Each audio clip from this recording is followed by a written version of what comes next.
Last Friday, the Park played host to the major lead-up races to the annual Classic, and to review that meeting and to give us his thoughts on Friday's big race, Adam Hamilton joins us live. Well, Adam, great to have you on the show again. Yeah, good to be here, David, and very exciting times for harness racing at the moment. We had a magic night's racing at Harold Park. I think you'd equate it to perhaps the Derby day of Gallops racing, where there's so many lead-up races to the ultimate one. In Gallops, it's the Melbourne Cup. This time of year, it's the Miracle Mile for harness racing. Yeah, well, most interest centred on the two divisions of the Qantas Sprint on Friday night, but Michael Hunt virtually stole the show in the middle of those two sprints. He certainly did. In a race where the Qantas Sprints and the Ladyship Mile were expected to provide the finalist, it was interesting that Manaville came out and went brilliant time early on. He ran 1:55.5. And in a shock decision, he's been included into the race. And as has Rainbow Knight, who won from the roughy Son of Pearl in the Kiwi late bid in the first division of the Qantas Sprint. Yeah, Rainbow Knight, the race was pretty well in his keeping from the start when driver Lisa Justice, who won the Australian Pacing Championship aboard this horse and became the first female driver to do that. She drove through very quickly from barrier one, was able to hold the lead, and that pretty well sealed the race for her. The disappointment of the race, David, was surprise package, the Boom Kiwi Raider. He had the lovely 1-1 trail. You can see him there sitting third, just ahead in front of the horse on the inside there. He had the lovely trail, but couldn't really accelerate at all in the home straight. All honours with Rainbow Knight. Lisa Justice said after the race that at no stage did she even have to pull the whip on the horse. So he's racing in tremendous form, but the barrier draw's been very cruel to him in the Miracle Mile. We'll get around to that later on, but great credit to trainer Darren Binskin and Lisa Justice with Rainbow Knight. Let's pick up the call. Late bids trying to pick him up. Son of Pearl can't get out. Surprise package further out. Rainbow Knight the leader from late bid. Surprise package. Son of Pearl back to the inside, but Rainbow Knight's got them shot to pieces here. Rainbow Knight drawing away from Son of Pearl, and he's beaten them well. Rainbow Knight from Son of...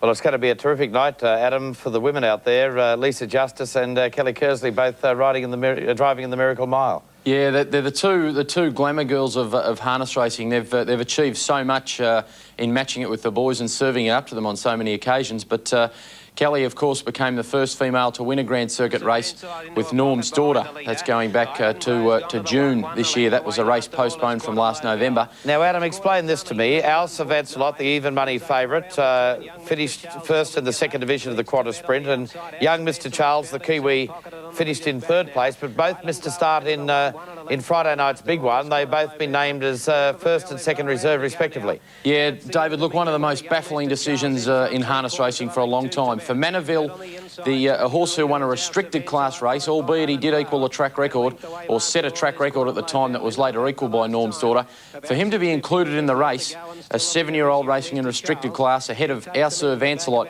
He's racing behind the leader here, Our Sir Vancelot. The leader is young Mr. Charles.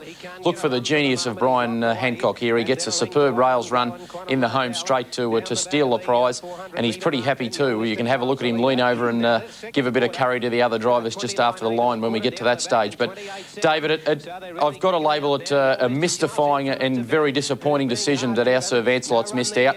He would have been one of the favourites in the race, and for Harold Park officials to try and justify putting Manaville in ahead of him is, well, basically impossible. Have a look at Brian Hancock here. Superb drive on Our Sir Vancelot. There's the run on the rails. On the outside, Tibet's grabbed him with Island Glow, and now the run for Our Sir Vancelot. Our Sir Vancelot right along the inside, got there to win, and a great finish. Our Sir Vancelot, a B. Hancock mark. Yes, Our Sir Vancelot and young Mr. Charles finishing first and third, but first and second reserves, respectively. Well, Kelly Kersley had to sit in the stands and watch Norm's daughter, the defending Miracle Mile champion, go round.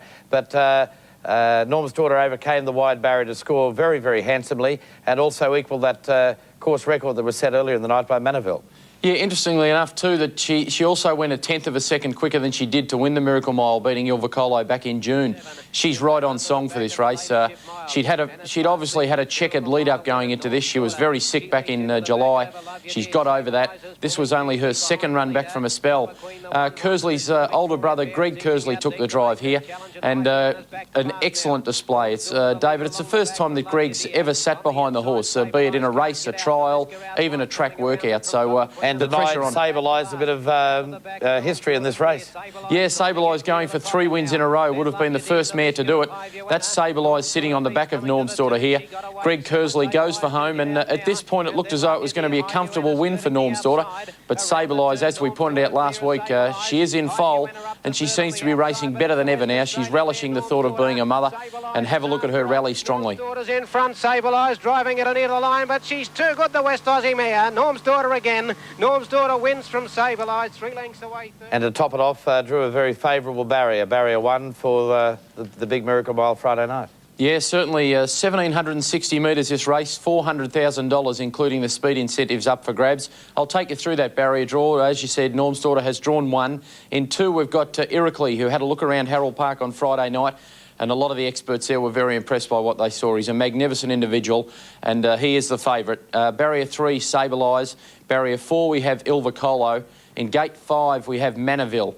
Now, Manaville, the dark horse, the wild card in the race. And barrier 6, Rainbow Night, so a tragic draw there. Emergencies, number 7, Our Sir Vanslot, and number 8, Young Mr. Charles. The betting has Iroquois favourite at 7-4. Sight unseen, really, under race conditions in Australia, but he is favourite at 7-4, ahead of Norm's Daughter at 9-4, and Il Vocolo equal on the second line at 9-4. No surprises here, David. Manaville, the shock inclusion, 33-1 outsider. And $400,000 up for grabs on Friday night. Certainly is, yeah. The speed incentives are tremendous for this race, and I think there's no doubt that 155 that we saw Norm's Daughter and Manaville share on Friday night will be betted. I'm tipping Norm's Daughter. I think she can make it 2 in a row and put her name in history as the only horse to win the 2 Miracle Miles in the 1 year. Adam, have a safe flight up to Sydney from Melbourne next Friday. We look forward to your company in the studio here next Sunday morning. It'll be a pleasant change, David. I've been around Australia, but yet to be in the studio. I'm looking forward to that. Yeah, we're looking forward to that too. Adam Hamilton will join us to recap on the big race. Friday night, Harold Park, $400,000, 6 at the top to go around in that invitation race. But now waiting anxiously at the sports desk, it's a very good morning once again to Kylie Gillies.